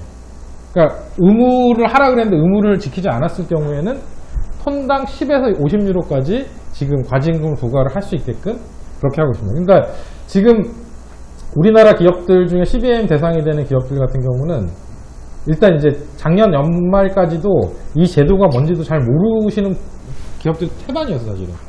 그러니까 모 회사, 이제 중소기업이겠죠? 중소기업에서 이제 연락을 받았는데 대부분 이제 일하시는 분들이 그냥 수출하시는 분들이더라고요. 왜냐면 수출을 하는데 이제 수입업자가 이런 걸 요구를 한다. 근데 이거 어떻게 해야 되냐. 그래서 지금 시간이 없으니까 우선 디폴트 값이라도 빨리 내세요. 일단 내시기만 하면 벌금은 안 받습니다. 네, 과징금은. 그냥 내신 분들이 많아요. 아마도 이번 달이 지나면은 이후에서 아마 데이터 수정하라고 계속 이제 요청이 올 것 같아요. 이게 맞냐 틀렸냐고 해서. 네. 그게 이제 7월 말까지는 해의 첫 번째 분기이기 때문에 수정 가능하게끔 그렇게 지금 열어놨거든요. 그래서 그 이후에 아마 지속적으로 뭔가 이제 수정 보완을 하기 위한 이런 이제 정보 취합들이 기업별로 아마 있지 않을까라는 생각을 하고 있습니다. 자, 거의 이제 저한테 주어진 시간들이 거의 다 돼 가는데 이 뒷부분이 사실 내용이 더 깊은 내용들이거든요. 근데 요거 한 5분 안에 얘기를 드리고 지름감 받고 끝내는 게 오히려 낫지 않을까요? 그죠? 네. 뒤에 내용들은 뎁스가 굉장히 깊습니다. 네. 그래서 축축축 얘기하고 넘어가겠습니다. 자, 어쨌든 간에 저희 이 제품에 이제서 가장 중요한 게 내재 배출량. 이 제품 톤당 배출되는 배출량이 얼마냐, 이거를 계산해내는 게 이제 굉장히 중요하죠. 제가 이제 계속 연속해서 말씀드리는 이유는 이게 가장 중요하기 때문에. 네. UNFCCC에서 제시하고 있는 7대 온실가스 중에 CBAM에서는 특정 공정을 제외하고 CO2만 고려한다. 이 얘기는 뭐냐면은 특정 공정에만 N2O나 PFCS가 있어요. 네. 그래서 이제 대부분이 CO2라고 보시면 될 것 같고, 그 중에 이제 연소 배출, 공정 배출, 외부 스팀과 사용된 스콥 1, 2, 3, 스콥 3 같은 경우 아까 프리커서, 네. 전구 물질이다. 그 정도 알아주시면 되고요. 그다음에 여기서 이제 얘기하는 거는 뭐냐면은 지금 여기 파란색으로 표시해 놓은 요게 결국에는 이제 내재 배출량 산정하는 범위를 얘기를 하는 건데, 원재료가 들어오는 거, 네. 그리고 여기 이제 프리커서라고 써있다시피 전구 물질에 해당되는 부분, 그 다음에 이제 요 안에서 배출한 이제 배출량, 요렇게 이제 이 실제 온실가스 배출량을 산정하는 범위가 된다. 그러니까 LCA라는 라이프 사이클 어세스먼트하고는 범위가 좀 틀리다. 이런 거를 이제 보여주기 위해서 2회를 이제 이렇게 이제 발표를 해서 얘기를 했고요. 산정 방법 넘어가겠습니다. 특히 이제 이런 이제 산식이 들어가는, 네, 요건 좀 넘어가도록 할게요. 근데 쉽게 얘기하면 이거예요. 그러니까는 이제 각 이제 발생 원들별로 산정하는 산식이 조금 틀리거든요. 이건 이제 연료 연소 온실가스 배출량 계산, 시멘트 공정, 수소 제조, 그다음 석유화학 제품, 그다음 철강 제품 등에 대한 배출량 산정 이제 산식과 방법들입니다. 그래서 요거는 이제 기존에 이제 이 온실가스에 대해 조금 이해를 하고 계시는 분들은 이제 굉장히 어렵지는 않은 부분들인데 익숙하지 않기 때문에 이런 산식들이 있고, 이런 산식에 따라서 각각의 이제 공정 내용들은 분리를 해서 한다. 이렇게 봐주시면 되는데, 제가 딱 한 가지 말씀드릴게요. 우리나라 같은 경우 시설 단위로 보고를 하는데, 이 EU ETS 같은 경우는 하나의 공정을 다 쪼개서 공정별로 보고를 하게 돼 있어요. 그래서 기존에 우리나라에서 하던 산정 방식을 가지고는 사실은 실제 이제 EU ETS의 이 CBAM을 대응하기에 이제 한계가 있습니다. 그래서 이제 저희 같은 이제 전문 컨설팅사들한테 이제 의뢰를 하는 이유가 이제 그런 방식들에 대한 좀 조언을 구하고자 그렇게 진행을 하고 있죠. 네. 뭐 전력 사용에 대한 부분, 그 다음에 내재 배출량에 대한 이제 산정 범위, 특히 여기서 중요한 부분은 일부 중간 원료인 이제 프리커서, 전구 물질들을 포함을 한다. 이 전구 물질만 이해를 하시면 될 것 같습니다. 그래서 최종적으로 나오는 게 아까 제가 말씀드렸었던 특정 내재 배출량 SEE라는 Specific Embedded Emission. 그래서 SE라고 보시면 될 것 같은데, 이 산식 보면 이제 그냥 이렇게 그냥 쉽게 생각하면 단순합니다. 이 뭐 이렇게 그 단위 같은 거 빼면 직접 배출량, 간접 배출량에다가 전구 물질을 포함해서 제품 전체 생산량으로 나눠버리면 돼요. 그럼 이제 톤당 배출량이 나오는 거죠. 그렇게 생각을 해주시면 될 것 같습니다. 그리고 이제 그 스콥3도 이제 요청을 하셔서 스콥3는 좀 늦긴 했는데, 그 스콥3는 여러분들 아까 제가 이제 LCA 전반적으로 보여드렸을 때 저희 생산 공정을 제외하고 업스트림, 그러니까 원료를 생산하는 업스트림, 그다음 우리가 이제 그 이 생산된 제품이 이제 외부에 이제 딜리버리 하기 위해서 들어간 저희와 같은 이제 물류 비즈니스에 나오는 이제 다운스트림, 그걸 다 이제 포함하는 개념이라고 보시면 될 것 같은데, 이 포함하는 가운데 이제 지금 UNFCCC하고에서 이제 규정하고 있는 그런 이제 가이드라인에서는 총 스콥3의 그 범주를 총 15개로 나누고 있어요. 근데 이 15개 중에 아마 여러분들 좀 이해가 안 되실 수도 있는 15번이 뭐냐면 금융 배출량이라는 거거든요. 요거는 조금 이제 재밌어서 제가 말씀드리는데, 여러분 혹시 은행에서 탄소 배출량을 관리하는 거 아세요? 모르셨죠? 네. 은행과 지주사, 네. 그리고 한국은행에서 탄소 배출량 관리를 하기 시작했습니다. 이걸 왜 하냐면 앞으로는 제조사들 중에 고탄소 산업군에 들어가는 제조사들은 일단은 금리가 많이 올라갈 거예요. 똑같은 돈을 빌리더라도, 같은 뭐 예를 들어 1,000억을 빌리더라도 이자율이 올라간다는 얘기죠. 다만 이게 이제 저탄소로 갈수록 이자율이 싸져요. 근데 이게 그냥 우리 온실가스 감축해야 되니까가 아니라 글로벌리 고탄소 산업군에 해당되는 비즈니스들은 비즈니스 관점에서 리스크가 크다, 이렇게 판단하고 있어요. 실제 우리나라를 포함한 전 세계적으로 그 지속 가능성에 대한 이제 투자를 이제 최우선으로 최근에 하고 있는데, 우선적으로 석탄과 관련된 업종에 대해서는 투자 철회 또는 이제 그 대출 나간 이제 여신에 대한 재여신에 대한 부분들을 금지하는 방향으로 지금 이제 가고 있어요. 결국 이제 그런 비즈니스는 높은 이자를 내고 돈을 쓰든지, 또는 비즈니스를 이제 다른 방향으로 바꿔라라는 거죠. 왜냐하면 결국에는 이거를 통해서 배출해내는 배출량들 때문에 지금 같은 이런 CBM과 같은 이런 이제 규제들에서 실제 이제 지불을 해야 되는 비용들이 올라간다는 거죠.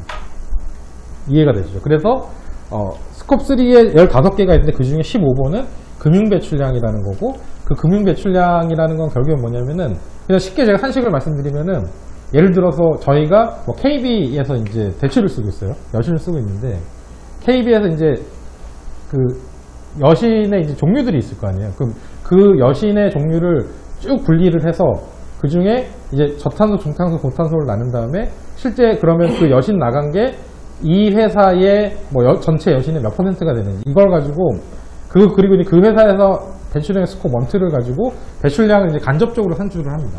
네. 그래서 이제 그걸 가지고 실제 이제 관리를 하기 시작했고, ESG 공시에서도 이제 그 부분을 굉장히 중요하게 현재 여기고 있다라고 봐주시면 될 것 같아요. 뭐 이런 이제 그 연관성 평가를 통해서 그 중에 이제 잘 맞는 저희 이제 기업에 맞는 이제 스콥3를 기준으로 15개 중에 이제 선정을 해서 하게 된다. 15개 다 하시는 데들도 있고요. 그 15개 해당되는 게 이제 1번부터 이제 15번까지가 있는데, 제품 서비스 보면 이쪽이 이제 업스트림에 해당되고요. 이쪽이 이제 다운스트림에 해당된다고 보시면 될 것 같습니다. 네. 마지막으로 이제 시사점 말씀드리고 하겠습니다. 일단 이제 저희가 CBM이 시작이 됐어요. 네. 그리고 지금 현재 전환기간이지만 앞으로 이제 이거 확정기간으로 26년부터 넘어갈 거고, 그렇기 때문에 EU ETS 제도 변화. 아까 지금 제가 거의 1시간 넘게 말씀드렸기 때문에 그냥 CBM이 그냥 단순한 단일 제도가 아니라는 걸 이해를 하셨을 거예요. 이게 EU 배출권거래제라는 거랑 연계가 되어 있구나. 따라서 EU ETS를 지속적으로 모니터링을 하시고 유심히 들여다보셔야 된다. 그래서 이 ETS 제도와 연계해서 CBAM의 제도 변화를 지속적으로 이제 모니터링을 첫 번째 하셔야 되고요. 그 다음에 가장 중요한 부분들이 경영자 입장에서는 CBAM과 관련된 재무적, 비재무적 리스크를 인지를 하고 계셔야 됩니다. 네.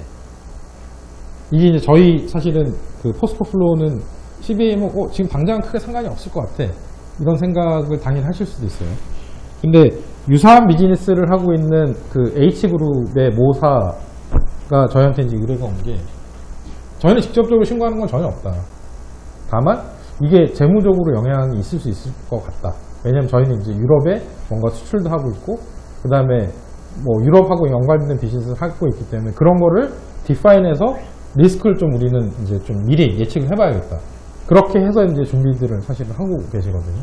그래서 재무적, 비재무적 리스크에 대해서 내부적으로 좀 디파인을 하고 여기에 대한 좀 준비를 하셔야 된다. 그리고 세 번째는 뭐냐면은 저희 포스코 플로우 같은 경우는 육상, 그다음 연안해송, 철도, 해상운송, 그다음에 공항운송 등을 주요 비즈니스로 하고 계시지만 사실은 저희 이제 이 비즈니스 포트폴리오를 지금 현재는 사실은 이게 이제 그 서비스업에 해당되는 물류 서비스업에 해당되는 이제 비즈니스를 하고 계시지만 분명히 지금 저희가 이제 2022년부터 이제 그 군사에서 사업을 시작을 하셨기 때문에 지금 이제 사업 초기이긴 하시지만 지속적으로 3년 단위로 뭔가 비즈니스에 대한 모습들이 바뀔 거라고 보고 있고 그러기 위해서는 분명히 이 CBM과 연관된 그런 이제 사항들을 반영을 하셔야 되는 것들이 있어요. 예를 들자면 지금 저희는 뭐 수송이나 운송 관련된 자산들을 전혀 보유하고 있지 않지만은 향후에는 뭔가 비즈니스 확대라든지 아니면 조금 더 다른 서비스를 하기 위해서 자산을 저희가 뭔가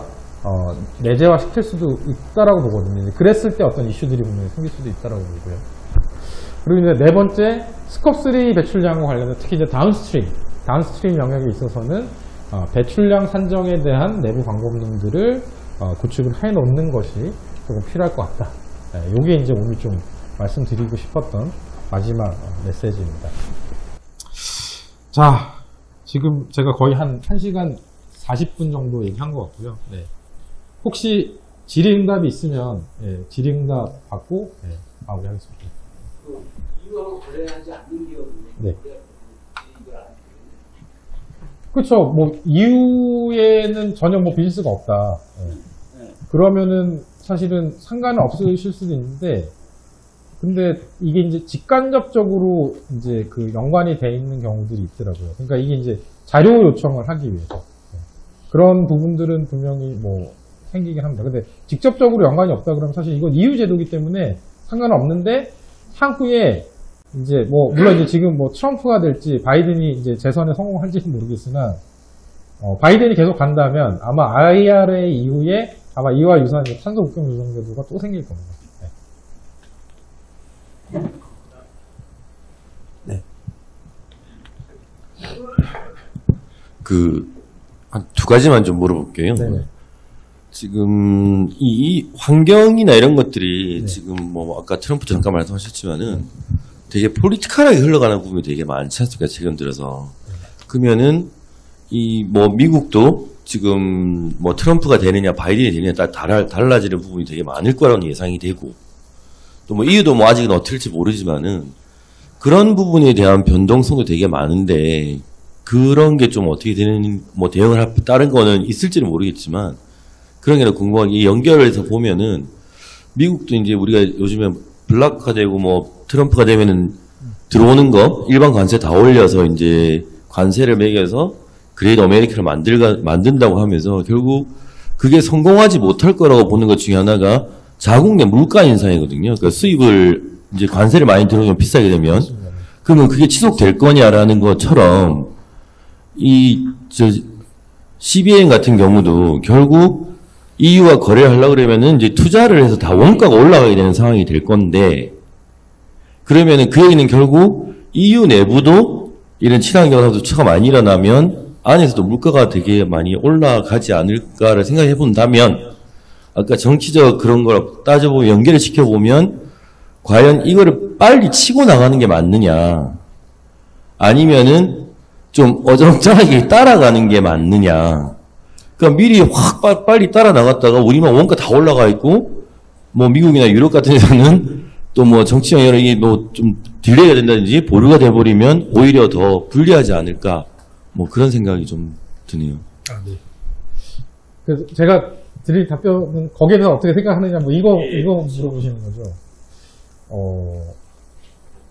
이거는 뭐 사실 제가 짧지만 굉장히 사회생활 한 걸 가지고 말씀드려야 될 것 같은데 제가 컨설팅 한 지 이제 한 24년 정도 됐거든요. 24년 정도 됐는데 저는 사실은 본래 이 환경 영역을 하지 않았었어요. 저는 본래 전공이 경영이에요. 네. 그래서 이제 본래 저는 이제 경영 전략, 인사 조직, 혁신 이제 이런 쪽을 주로 했었거든요. 근데 이제 이 기후 에너지 쪽 한 게 17년 정도 됐는데 우리가 중꺾마라 그러죠. 중꺾마. 네. 꺾이지 않는 마음이잖아요. 이게 지금 그렇게 된 것 같아요. 그러니까 중장기적인 방향은 네, 맞습니다. 근데 왜 EU에서 이렇게 드라이브를 걸까요? 미국 때문이에요. 그동안 유럽에서 갖고 있던 경제적 패권을 미국으로 한동안 다 뺏겼잖아요. 근데 EU에서는 그린딜, 그 다음에 환경 이슈를 가지고 지금 현재 비즈니스를 하고 있는 사실은. 네. 비즈니스를 하고 있는 거예요. 근데 이게 현재 트렌드가 맞고, 그 다음에 현재 상황들을 굉장히 잘 반영을 하고 있는 거거든요. 지금 어디 가셔도, 기후변화 관련돼서 이제 이렇게 된 게, 지금 현재 이렇게 돌아가는 게 잘못됐다. 거짓말이다. 사기다라고 얘기하는 사람 더 이상 없어요, 이제는. 특히나 지금 현재 이제 ESG 트렌드가 이제 더 가속화가 되면서 그거는 이제 더 공고히 됐고요. 그래서 제가 드리고 싶은 말씀은 뭐냐면은, 우리나라 기업이 해외의 어떤 기업보다 먼저 나서서 네, 선도적으로 했었던 경우가 크게 드문 것 같아요. 네. 그래서 일단 관망을 하셔야겠죠. 네. 다만 조금 더 내년에 만약에 제가 이 자리에서 여러분들한테 다시 한번 강의 드릴 때는 CBM에 대한 지식이 지금보다는 훨씬 올라와 있을 거라고 저는 판단합니다. 과거에는 이런 강의 하잖아요. 그러면 듣고 뭐 저런 게 있겠구나. 그래, 언제 되겠어? 네. 제가 왜 이 말씀드리면 17년 전에 제가 이제 국내에 전기차 보급하는 국가전략수리를 한 적이 있고요. 15년 전에 우리나라 이 재생에너지 보급과 관련된 국가 마스터 플랜을 짠 적이 있어요. 그때 재생에너지 보급률이 뭐 2점 몇 프로 뭐 이럴 때였거든요. 그때는 저도 아이씨 이렇게 하면 되겠어? 우리나라에서 얼마나 빠르게 갈까? 근데 제 생각이 한 2.5배 이상으로 빨라진 것 같아요. 지금 전기차, 자, 생각을 해요. 15년 전에 전기차 산다 그러면은, 야, 그걸 지금 왜 사냐? 저희도, 저희 법인에, 저희 같은 파트너 차량들이 법인에 지원이 나오는데, 대부분 제네시스 타거든요? 근데, 올해부터는 제네시스를 타고 EV를 타야 돼요. 글로벌 정책이 바뀌었어요. 네. 그리고, 이제 올해 이제 새로 파트너 되시는 분들, 이제 외부에서 유입되신 분들은 무조건 전기차로 타셔야 돼요. 네. 법인 차량. 이렇게 됐어요. 그러니까 제가 드리고 싶은 말씀은 뭐냐면은, 관망을 하시면서 따라가셔도 좋지만, 먼저 선제적으로 대응하시면 비용은 좀 나중에 드는 거고 좀 적게 든다. 네. 제가 컨설팅 해본 경험으로는 그렇습니다. 이게 막 관망하다가 마지막에 들어가잖아요. 그러면 비용이 더 들더라고요. 네. 그래서 이제 그거는 조금 참고를 해주시면 되겠지만, 지금 아까 말씀하신 정치적인 이슈로 가져간다. 이건 당연해요. 자, 이게 오늘 중계는 되는 거 정치인이 보시진 않겠지만, 이번 정부에 사실은 이제 원전을 밀고 계시잖아요, 원전. 네. 지난 정부에선 신재생이었고, 정치 이슈예요, 정치 이슈, 사실은. 근데, 제가 이제 이제 금융지주사를 통해서 이제 들었는데, 이제 지금 이제 대통령께서 이번에 북유럽을 갔다 오셨대요. 그러더니 5개 지주사를 모으셨대. 그러면서, 야, 해상풍력 펀드 한번 만들어야 되지 않겠냐. 네. 용산에서 그러셨다고 그러더라고요. 그래서, 이게, 물론 이제 정치적으로 이제 재생에너지 전 정부 걸 부정을 했지만, 트렌드가 가니까, 네, 부정할 수 없는 거거든요. 그래서, 결론적으로는 뭐냐면은 관망을 하되 남들보다는 딱 한 스텝 정도만 빨리 나가셔라. 예. 근데 실제 저희한테 CBM 관련돼서도 CBM 시작이 10월 1일이 됐잖아요. 그러면 이제 먼저 준비하시는 데들은 당연히 뭐 9월달, 8월달부터 준비해서 컨설팅 받겠다 그러면은 그 전부터 막 이제 의뢰를 하셔야 되잖아요. 근데 아무래도 뭐가 이제 연락이 안 오더라고요. 그래서 뭐 안 하시나? 그랬는데 막 10월 달에 막 이게 뭐 발표되니까 막 주구장창 막 이렇게 연락들이 오시는 거예요. 예. 그리고 이제 기사들도 막 아마 다음 주쯤에 또 기사가 여러 개 쏟아질 것 같아요. CBAM이 이제 1차 제출이 됐고, 유럽에서 뭔가 얘기가 나오는데, 저희가 최근에 컨설팅 회사 했었던 이제 그 고객사 얘기로는, 이미 유럽에서는 그 협력사들 중에 지금 고탄소에 해당되는 아시아 국가들의 협력 그 리스트를 뽑아서 이제 제외를, 그러니까 정확하게는 이제 제가 유럽, 저희 법인에서 얘기된 표현은 아우티드, 예, 라는 표현을 쓰더라고요. 그러니까 이미 제외할 리스트들이 이제 하나둘씩 지금 발라내고 있다라는 거죠. 예. 첫 번째 뭐냐면은 CBM 대응 자체를 모르는 애들, 얘네는 그냥 아예 발라낸대요. 예. 왜냐면 자기네한테 영향이 크니까. 두 번째는 데이터가 없는 애들. 세 번째는 배출량이 많은데. 예. 그래서 이게 생각보다는 지금 굉장히 빠르게 진행이 되고 있는 것 같습니다. 예. 좀 정확한 답변입니다. 답을 할 수 없는 질문이. 답을 할 수 없을 때는 그냥 이렇게 두루뭉실하게 나온다는 거죠. 네, 정답은 없죠. 네. 저도 하나 물어보겠습니다. 네네. 너무 어려운 얘기를 해서 강사님 이게 필요 없어요. 지금 보면 우크라이나 전쟁하고 네.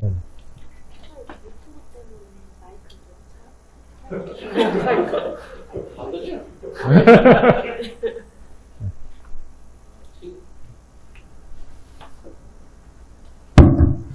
지금 보면 그 우크라이나 전쟁하고 있고 이스라엘하고 하마스하고 전쟁하고 있고 또 EU 국가들은 사실은 EU에 참여 안 돼 있는 EU 지역의 국가들은 뭐 얼마 전에 뭐 며칠 전인가 스웨덴인가 어제 뭐 가입 이제 하고 또 뭐 일부 또 안 돼 있는 나라들도 있고 또 보면 그 지금 뭐 수에즈 운하 쪽에 또 그 나름대로 또 그 해적이라 그래야 되나 뭐 그런 세력들이 뭐 공격하고 있고 그 지정학적으로 전체적으로 좀 불안하잖아요. 그다음에 또 두 번째는 미 대선에서 트럼프가 될 경우 지금까지 민주당 바이든에서 했던 그런 정책들이 또 뒤집어질 확률이 굉장히 높다라는 걱정을 많이 하고 있잖아요. 네네. 그런 부분 하나. 그 다음에 특히 CO2 분야는 사실 아까 1900년대 이후에 뭐 그렇게 말씀을 하셨을 때 사실 거꾸로 보면 결국은 결정적인 키를 쥐고 있는 부분은 가장 크게 배출하는 중국이나 그 다음에 미국이나 인도 이런 쪽에 사실은 뭐 미국 전체 땅이 유럽 전체보다 크잖아요.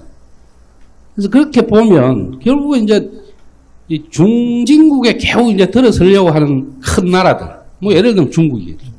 중국, 인도 이런 나라들은 워낙 베이스 스코프가 크니까 우리나라 뭐 하는 거 해봐야 뭐 사실 어떤 코끼리 비스켓 같은데 그런 나라들이 지금 굉장히 억울해하는 게 산업혁명을 일으켜갖고 CO2는 너가 그동안에 다 발생을 했지 않느냐.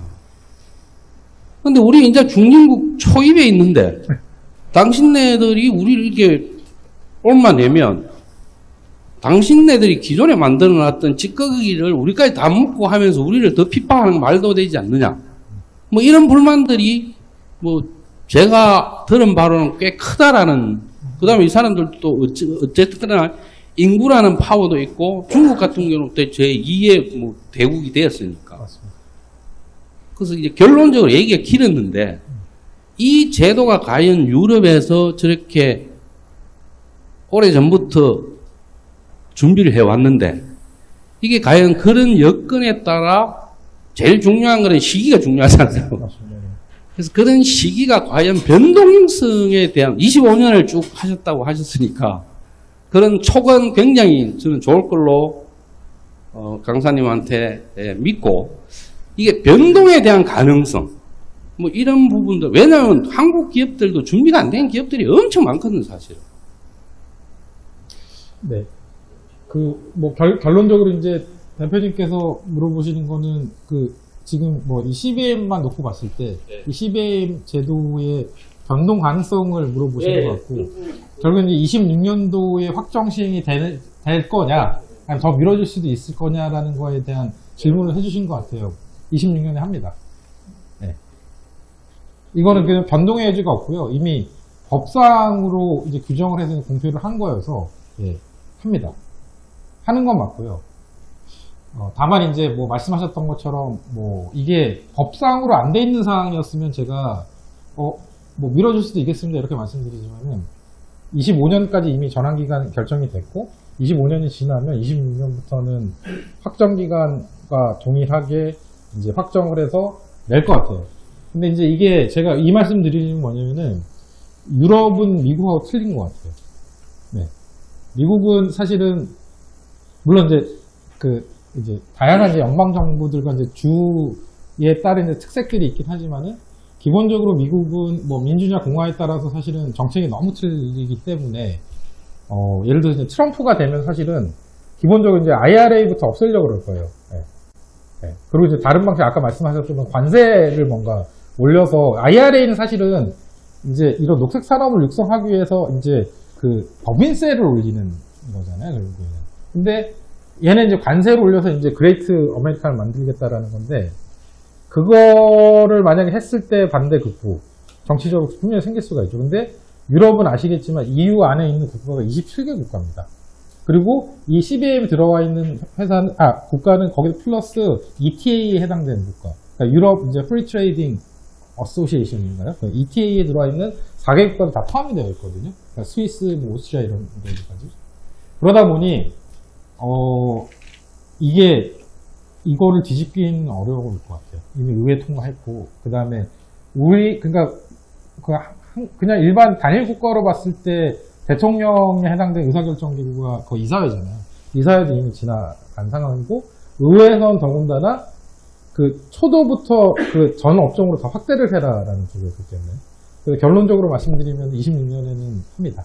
네, 확정해서. 이미 지금 시작을 했고요. 그래서 분명히 그 부분은 말씀드릴 수 있고요. 네, 다만 이제 이거를 어떻게 우리한테 올 수 있는 리스크를 어떻게 분석을 하고 우리가 사업적으로 이걸 어떻게 잘 이용을 할지, 네, 활용을 할지에 대한 부분을 저는 포스코 플로우에서 좀 고민을 해보시면 더 도움이 되시지 않을까라는 생각이 듭니다. 결론은 무조건 하니까 네. 그 전에 대답한 것처럼 네. 너무 뒤쳐져서도 되고 너무 앞으로 가지 말고 약간 중간에서 조금 더 앞으로 네. 가는 게 좀 좋다 이런 말씀입니다. 뭐 그거는 이제 사실은 이 CEO의 성향에 따라서 보통 틀려지거든요. 예를 들어 이제 우리 대표이사님께서 조금 이제 가자 또 이런 게 또 이렇게 더 중요하시다고 하면은 사실 제가 볼 때는 조금 이제 남들보다는 한두 발자국을 선도해서 나가시는 게 나중에 비용을 줄이시는 방법이시긴 해요. 네. 근데 그게 왜 자꾸 개별적으로 질문 드리냐면 야 가자 해서 네. 내가 혼자 집에 간다. 회사가 이제 걱정이 되니까 이제 네. 점점 더 그런 쪽으로. 맞습니다. 그러면은 조금 더 이렇게 명확한 분석을 해서 저희 같은 회사를 한번 써보시는 것도 나쁘지 않죠. 네, 이상으로 시간 관계상 죄송해요. 시간 관계상 하나만 간단하게 네, 부탁드립니다. 강의에서 해주신 말씀이시긴 한데 금연 부분에서 다시 한번 확인을 구하고 싶어서 여쭤보는데요. 이 CBAM 배출량 범위에 있어서 아까 설명해 주신 바에 따르면 업스트림에서 이제 운송이 제외가 되고 다운스트림에서는 다운스트림에서도 마찬가지로 운송이 제외되고, 그러니까 스콥 3에서는 전구 물질처럼 예외적인 경우 외에는 이제 배출량 산정에 있어서 고려가 되지 않는다라고 이제 설명을 이해를 했는데요. 근데 저희 포스코 플로우는 물류회사하고 운송회사인데, 그럼 저희 입장에서는 지금 당장 시급하게 준비해야 될 부분은 없는 것이라고 이해를 해도 괜찮은 것인지. 없는 것은 아니면 뒤에 써드린 것처럼, 예. 지금 고민을 하셔야 됩니다. 특히 이제 경영지에서는 재무적 비재무적 리스크에 대한 고려를 하셔야 되고요. 근데 이제 저희는 뭐 그 단순 제품이나 실제 이제 이 물류를 돌리기 위한 운송 수단에 대한 자산을 갖고 있지는 않으시잖아요. 그 측면에서는 조금 더 이제 후순위라고 보실 수도 있는데 이제 실제 그렇지 않을 수 있다라는 거죠. 네. 이상으로 오늘 마무리하겠습니다. 감사합니다. 감사합니다. 그리고 지금 바깥에서 사진 촬영 한번 부탁드리겠습니다. 그룹장 이상분들 사진 촬영 부탁드립니다.